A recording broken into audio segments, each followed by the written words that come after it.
మహాదేవుడును మన రక్షకుడు అయిన యేసుక్రీస్తు వారి శ్రేష్టమైన నామంలో ఉదయకాలం మన్నా అనే చక్కని కార్యక్రమాన్ని చూస్తున్న మీ అందరికీ నిండు హృదయంతో వందనాలండి. దేవుని మహాకృప మీ అందరికీ కూడా తోడుగా ఉండునుగాక. రండి, పరిశుద్ధ గ్రంథంలో నుంచి ఒక చక్కని మాట ఇలా మనం చూద్దాం. కీర్తనల గ్రంథం 73వ కీర్తన 73వ కీర్తన 25వ వచనం. ఆకాశమందు నీవు తప్ప నాకెవరున్నారు? నీవు నాకుండగా లోకములోనిది ఏదియు నాకక్కరలేదు. నీవు నాకుండగా లోకములోనిది ఏదియు నాకక్కరలేదు. ప్రియులారా, ఈ మాట పలుకుతున్నటువంటి వ్యక్తి ఎవరు అని మనం ఆలోచిస్తే కీర్తనాకారుడైన ఆసాపు ఈ మాటను పలుకుతున్నట్లుగా మనం చూస్తాం. ఇది ఆసాపు కీర్తన. వాస్తవంగా ఆసాపు ఈ స్థాయికి చేరుకున్నాడు. ఈ కీర్తన మనం కొంచెం జాగ్రత్తగా గమనిస్తే, ఈ కీర్తన అంతా ప్రారంభం నుంచి చదివితే ఆయన అన్నాడు, చాలామందిని నేను గమనించినప్పుడు వాళ్ళు అలా ఉన్నారు, ఇలా ఉన్నారు, చాలా డబ్బుతో, సంతోషంతో, బలం కలిగి అన్నీ బాగున్నాయి వాళ్ళకి. వాళ్ళు భక్తిహీనులు అయినా కూడా చాలా సమృద్ధిగా కనపడుతున్నారు, ఆరోగ్యంగా కనపడుతున్నారు, పుష్టిగా కనపడుతున్నారు. కావలసినంత ద్రవ్యం కూడా వారికి ఉందయ్యా. నేనేమో మరి నిన్ను నమ్ముకున్నందుకు, నా హృదయాన్ని శుభ్రం చేసుకొని బ్రతుకుతున్నందుకు నాకేమీ లేదు. వారికి ఉన్నటువంటి ఆశీర్వాదం, డబ్బు, బలం నాకేమీ కనపడటం లేదని, నాకు అది లేదు, ఇది లేదు అంటూ చాలా బాధపడ్డాడు ఈ కీర్తనలో. కానీ ఒక సమయం వచ్చేసరికి ఆ డబ్బు ఉంది, బలం ఉందని ఎవరి గురించి అయితే భక్తిహీనుల గురించి అన్నాడో వారి పరిస్థితి ఏమిటో, ఆసాపు యొక్క క్షేమకరమైన పరిస్థితి ఏమిటో దేవుడు చూపించినప్పుడు, ఈ సమయానికి వచ్చేసరికి ఎలాంటి స్థాయికి చేరుకున్నాడంటే, అయ్యా, ఆకాశమందు నీవు తప్ప నాకెవరున్నారు? నీవు నాకు ఉండగా ఇక ఈ లోకంలో ఏది నాకు అక్కర్లేదు. నేను అది కావాలి, ఇది కావాలి అనుకున్నాను, కానీ నీవే నాకు సరిపోతున్నావు. నీవుంటే నాకు అన్నీ ఉన్నట్టే. ఈ లోకంలో ఏది ఉన్నా ఏది లేకపోయినా నీవుంటే చాలు కదా. నీవు నాకుండగా ఇక ఈ లోకంలో ఏది నాకు అవసరం లేదు అని ఇదిగో ఈ ప్రార్థనలో, ఈ కీర్తనలో చెప్పగలిగాడు. ప్రియబిడ్డ, ఈ ఉదయకాల సమయం మనకున్నటువంటి అమూల్యమైన సందేశం ఏంటంటే, ఈ యొక్క వర్తమానాన్ని బట్టి ఆసాపు ఏ విధమైనటువంటి స్థాయిలోకి వచ్చాడో అలాంటి స్థాయిలోనికి మనం రావటమే నిజమైన భక్తి, నిజమైన క్రైస్తవ జీవితం. ఈనాడు ఎక్కడైనా క్రైస్తవులు మీరు చూడండి, నాకు అది లేదు, నాకు ఇది లేదు, దేవా నాకు అది ఇవ్వు, ఇది ఇవ్వు, ఏదో కావాలి కావాలి, ఇవ్వు ఇవ్వు ఇవ్వు అంటూ ఎప్పుడూ వాటి మీదే దృష్టి పెట్టి తిరగటం, ప్రార్థించటం, ఆశపడటం గమనిస్తాం. మీరు నన్ను అడగొచ్చు, పాస్టర్ గారు, ఇప్పుడు మాకేదైనా ఒక అవసరం ఉందనుకోండి, ఇది కావాలి అని అడగటం తప్ప? ఏం తప్పు కాదు. నీకు నివాసం లేకపోతే అడగటం తప్పు కాదు, ఆహారం లేకపోతే అడగటం తప్పు కాదు, ఏదో ఆర్థిక పరంగా డబ్బులు అవసరమైతే అడగటం తప్పు కాదు, పిల్లల క్షేమం అడగటం తప్పు కాదు, భర్త మార్పుని కోరుకోవటం, ఆశించటం తప్పు కాదు, ఏదైనా ఒక పని లేకపోతే ఒక చక్కని జాబ్ అడగటం తప్పు కాదు. అసలు దేవుని సన్నిధిలో మన అవసరాలను అడగటం అసలు ఏ తప్పు కాదు.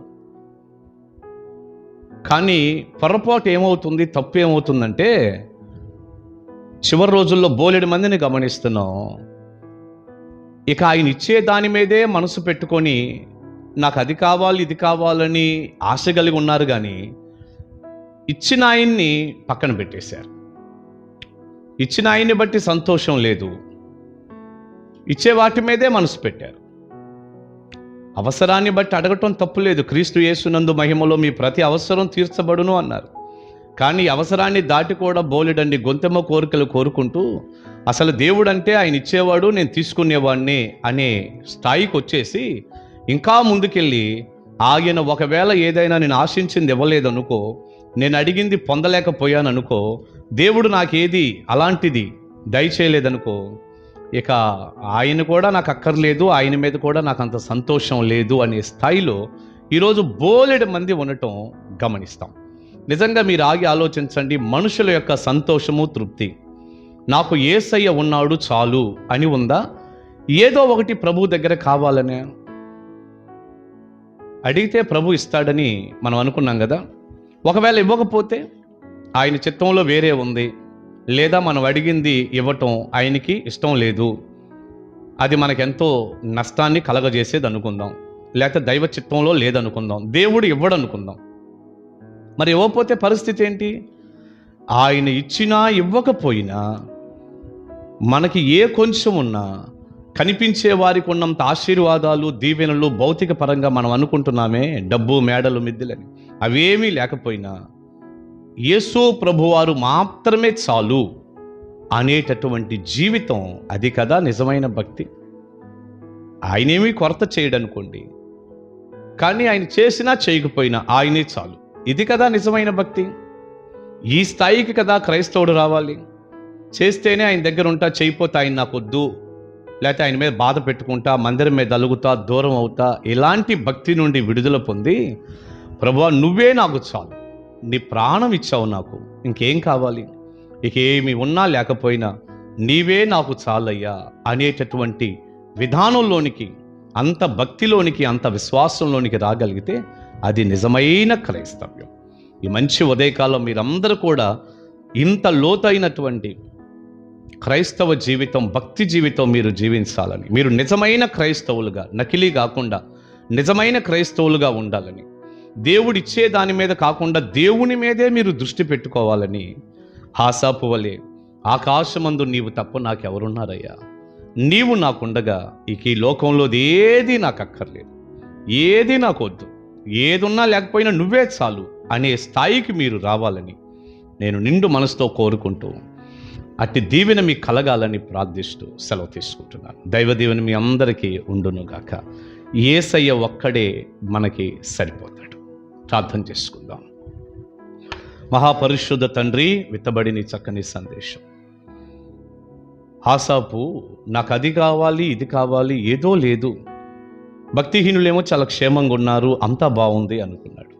కానీ ఒక సమయానికి ఆ వ్యక్తిని మీరు ఎలా తెచ్చారంటే, ఏదున్నా ఈ లోకంలో ఏది లేకపోయినా నా ప్రభువు ఉన్నాడు, నా దేవుడు నాకున్నాడు, అంతే చాలు అనే స్థాయికి వచ్చాడు.